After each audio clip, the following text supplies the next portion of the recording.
దేశవ్యాప్తంగా కరోనా కేసులు పెరుగుతున్న నేపథ్యంలో తెలుగు రాష్ట్రాలు అలర్ట్ అయ్యాయి. ముఖ్యంగా ఏపీలో ఇప్పటివరకు 5 కోవిడ్ కేసులు నమోదయ్యాయి. కాకినాడలో తాజాగా ఒక వ్యక్తికి కోవిడ్ పాజిటివ్ నిర్ధారణ అయింది. దీంతో జిల్లా అధికార యంత్రాంగం అప్రమత్తమైంది. ముందస్తు చర్యల్లో భాగంగా కాకినాడ ప్రభుత్వ ఆసుపత్రిలో స్త్రీల కోసం 12 పడకలు, పురుషుల కోసం 12 పడకలతో 2 ప్రత్యేకమైన వేర్వేరు వార్డులను ఏర్పాటు చేశారు. కోవిడ్ పరీక్షల కోసం 1000కి పైగా ఆర్టీ-పీసీఆర్ కిట్లను అందుబాటులో ఉంచారు. కోవిడ్ లక్షణాలుంటే తక్షణమే వైద్యులను సంప్రదించాలని లేదా అలాగే సెల్ఫ్ గా క్వారంటైన్ విధించుకోవాలని సూచించారు. కోవిడ్ బారిన పడకుండా ప్రజలు తగిన జాగ్రత్తలు తీసుకోవాలంటున్న కాకినాడ ప్రభుత్వ ఆసుపత్రి ఆర్ఎంఓ డాక్టర్ రాజకుమారితో మా ప్రతినిధి Chiranjeevi face to face. Covid కేసులు పెరుగుతున్న నేపథ్యంలో జిల్లా వైద్య అధికారులు ఇప్పటికే అప్రమత్తమయ్యారు. ఇటు ఉమ్మడి తూర్పుగోదావరి జిల్లా వ్యాప్తంగా కోనసీమలో నిన్న ఒక కేసు నమోదు అవడంతో వైద్య అధికారులు ముందస్తు చర్యల్లో భాగంగా ఎక్కడికక్కడే ఐసోలేషన్ వార్డులు కానీ దానికి సంబంధించిన పీసీఆర్ కిట్లు కానీ ఇప్పటికే అందుబాటులో ఉంచామని కూడా చెప్పారు.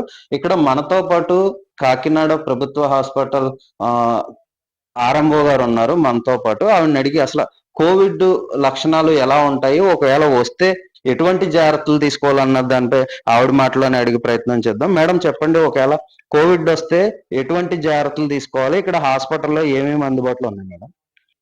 కోవిడ్ లక్షణాలు మామూలుగా ఇంతకు ముందు వచ్చినట్లుగానే జలుబు, దగ్గు, శ్వాసకోశకు సంబంధించిన వ్యాధి లాగానే మొదలవుతుంది.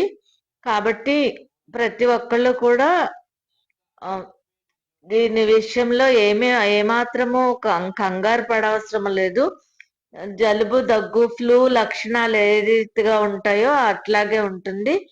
కాబట్టి మనకి కాకినాడలో మన ప్రభుత్వ జనరల్ ఆసుపత్రిలో ఈఎన్టీ వార్డు వెనకాల కోవిడ్ వార్డు అనే ఒకటి ఐసోలేటెడ్ వార్డుగా మనం ఏర్పాటు చేయడం జరిగింది. ఒక 12 మంచములు అంటే బెడ్స్, ఒక ఫిమేల్ కి 12 మంచములు, మేల్ కి 12 మంచములు, మొత్తము 24 మంచములు ఏర్పాటు చేయడం జరిగింది.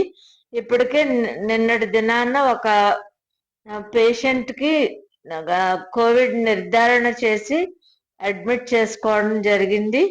కాబట్టి మనకి 1100 ఆర్టీపీసీఆర్ టెస్ట్ కిట్స్ కూడా మనకు రెడీగా ఉన్నాయి. కాబట్టి ఎవరు కూడా కంగారు పడన అవసరం లేదు.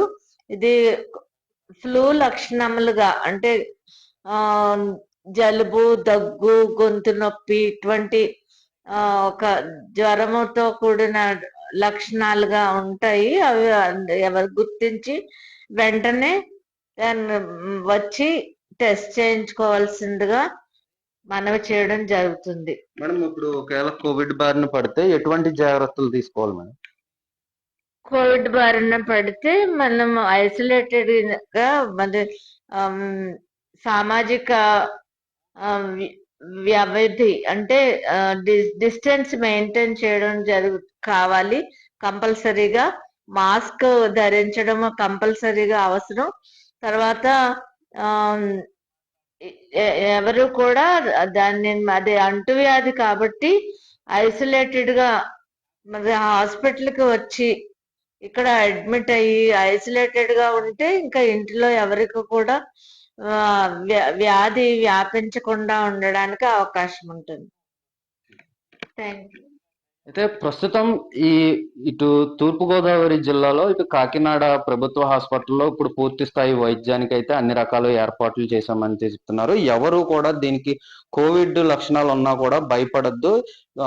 హాస్పిటల్కి వెళ్ళి టెస్ట్ చేయించుకుని ట్రీట్మెంట్ తీసుకుంటే గనక ఎటువంటి ప్రమాదం ఉండదని కూడా చెప్తున్నారు. అయితే ముఖ్యంగా మాస్కులు ధరించి సామాజిక దూరం పాటించడం వల్ల కూడా కొంత కరోనాను నియంత్రించవచ్చని చెప్తున్నారు. వీడియో జర్నలిస్ట్ శ్రీనివాస్తో చిరంజీవి, హెచ్ఎం టీవీ, కాకినాడ.